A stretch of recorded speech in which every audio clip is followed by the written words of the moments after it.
Bismillahirrahmanirrahim. Assalamualaikum warahmatullahi wabarakatuh. Selamat pagi semuanya. Bagaimana kabarnya hari ini? Berharap anak-anak sekalian dalam kondisi yang baik, kondisi yang sehat, sehingga dapat menerima pembelajaran pada pagi hari dengan baik dan lancar, sehingga kita semuanya mendapatkan ilmu bermanfaat dunia dan akhirat. Allahumma amin. Tidak lupa Bapak mengingatkan kepada anak-anak sekalian untuk senantiasa mengerjakan ibadah sholat 5 waktu, baik sholat subuh, zuhur, asar, maghrib, dan isya, baik berjamaah maupun tidak berjamaah atau ya sendirian, baik di rumah, di masjid ataupun di musola terdekat.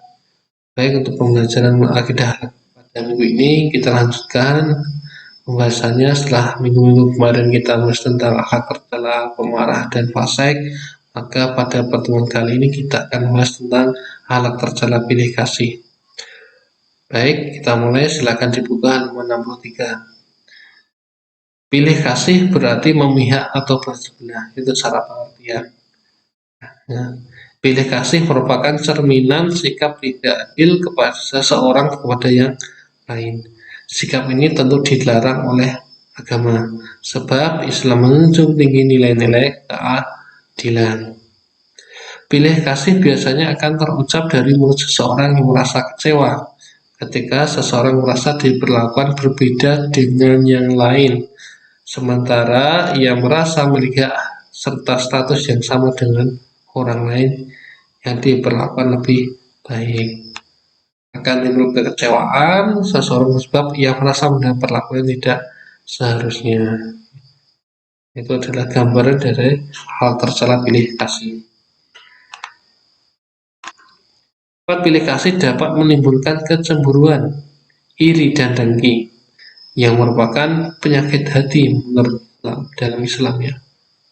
Jika hal ini terjadi, maka seseorang akan sulit diatur dan kurang merasa hormat terhadap yang lain, sehingga mereka merasa mendapatkan perlakuan yang tidak adil. Karena hadis Nabi Muhammad SAW, an Nu'mani bin Bashirin radhiyallahu anhu qala antolaqa bin abi yahmiluni ila Rasulullah sallallahu alaihi wasallam faqala ya Rasulullah tasad anni qad fahatun na'mana kadza wa kadza min mal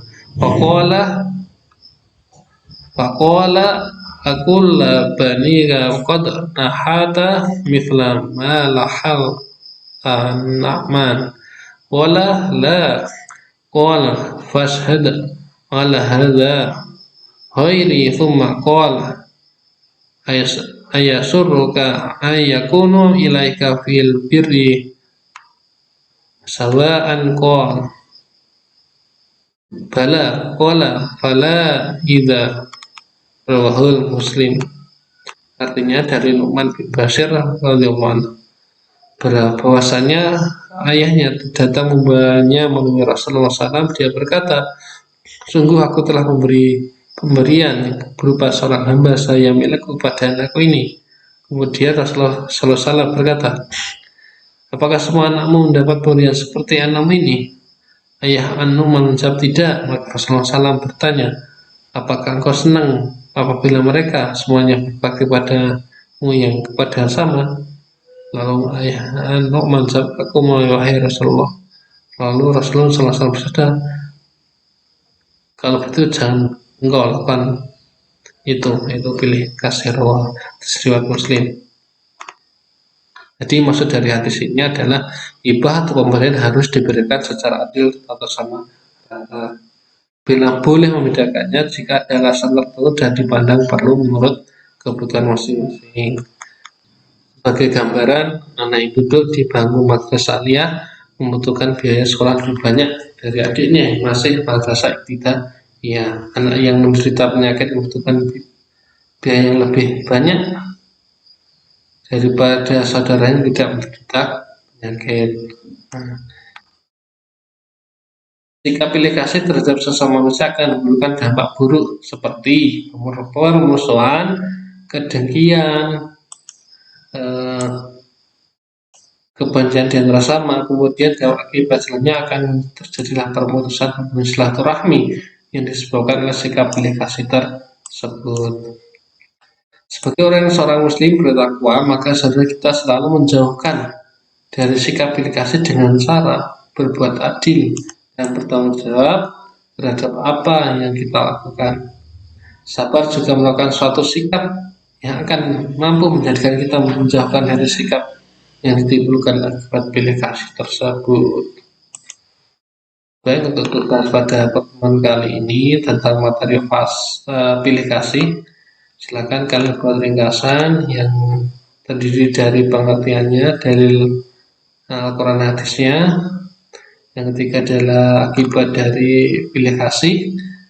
Setelah yang keempat adalah cara menghindarinya.